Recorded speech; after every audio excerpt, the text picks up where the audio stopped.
O lesu kot gradbenem materialu, ki nudi za človeka toplino, zdravje ter neprecenljivo udobje bivanja, smo v oddaji že marsikaj povedali. Tudi potresna in požarna varnost pri leseni gradnji nista vprašanje, temveč najvišji standard. Danes pa ga spoznavamo tudi kot material, ki nudi sijajne možnosti glede hitrosti in mobilnosti gradnje in morebitne ponovne gradnje. Še pred desetletjem ali dvema smo jih občudovali na fotografijah iz tujine. Danes pa so hiške, ki smo jih odkrili v Prekmurju, vse bolj popularne tudi pri nas. Eden od razlogov za njihovo priljubljenost je hitra izdelava, poleg tega pa lahko lesene mobilne hiške kadarkoli preselimo na novo lokacijo.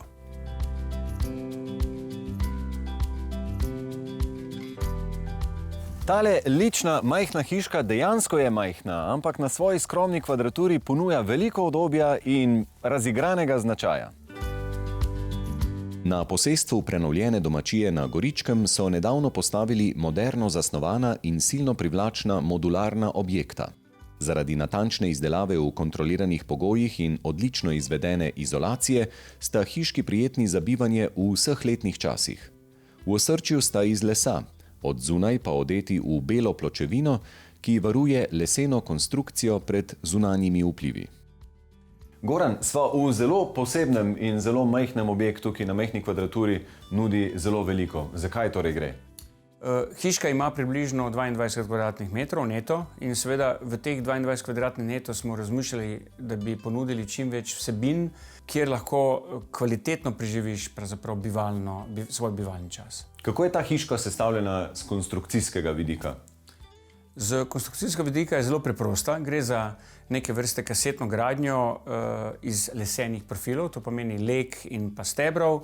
Seveda, ker se hiška pravzaprav izdeluje v sami hali, to pomeni ne na samem licu mesta, je seveda sestavljena praktično iz prefabriciranih delov skupaj z klasičnimi lesenimi zvezami, ki jih omogoča na nek način tudi neka sodobna lesarska industrija. Vse stene, ki so seveda zapolnjene z celulozo, zato da bi bil v bistvu ta bivalni moment čim bolj udoben, so tudi obdelane z parnimi zaporami in na koncu z končno oblogo. Mi smo se odločili za pločevino, ker je zelo odporna.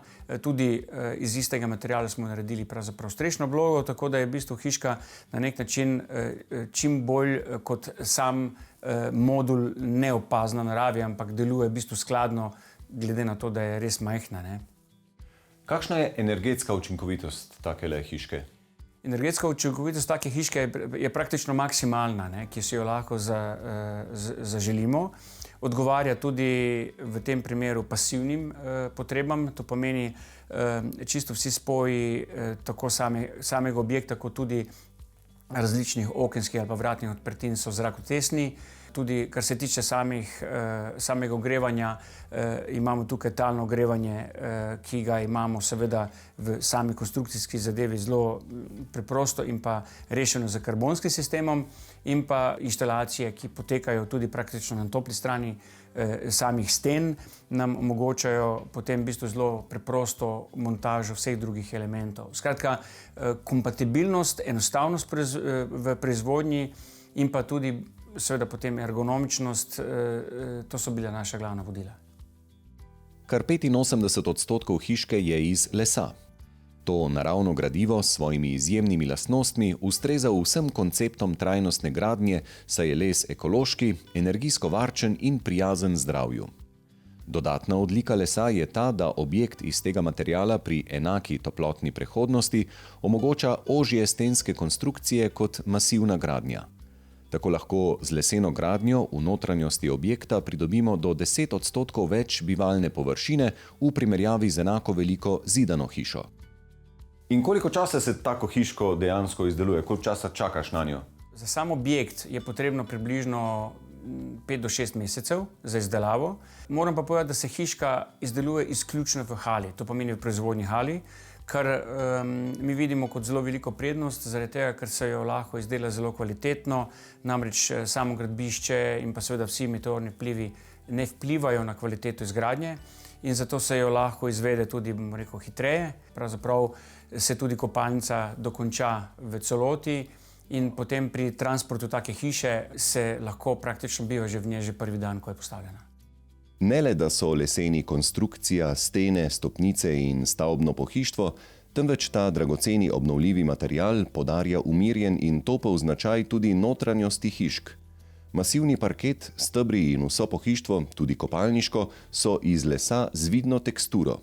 Les pozitivno vpliva na počutje človeka, saj znižuje srčni utrip in omogoča boljši spanec. Ker dobro uravnava vlago, je v prostoru z veliko lesa manj možnosti za razvoj plesni, manj je tudi prahu in bakterij v zraku.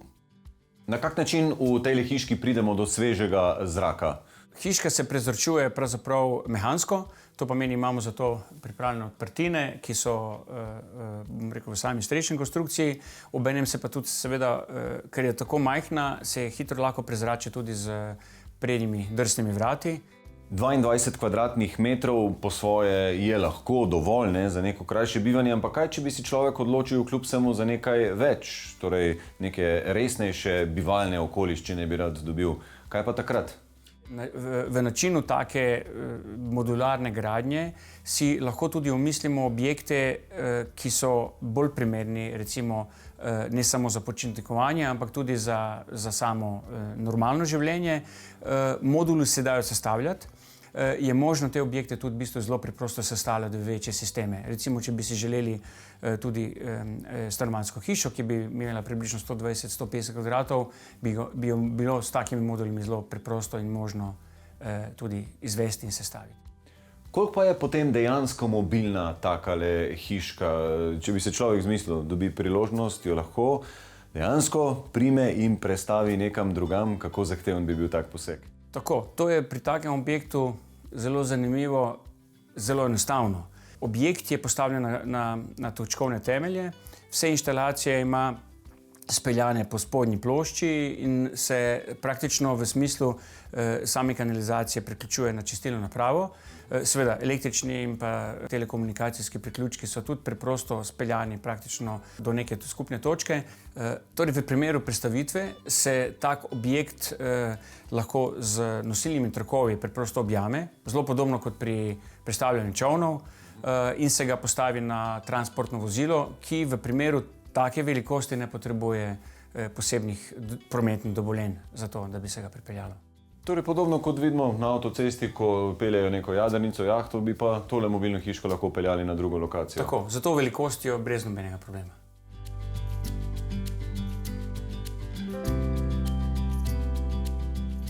Ja, res veliko programa za 22 kvadratnih metrov. Včasih se je tudi prijetno malce stisniti, ampak tukaj se kar sam po sebi ponuja tisti rek, a veste, strup je v majhnih flaškah.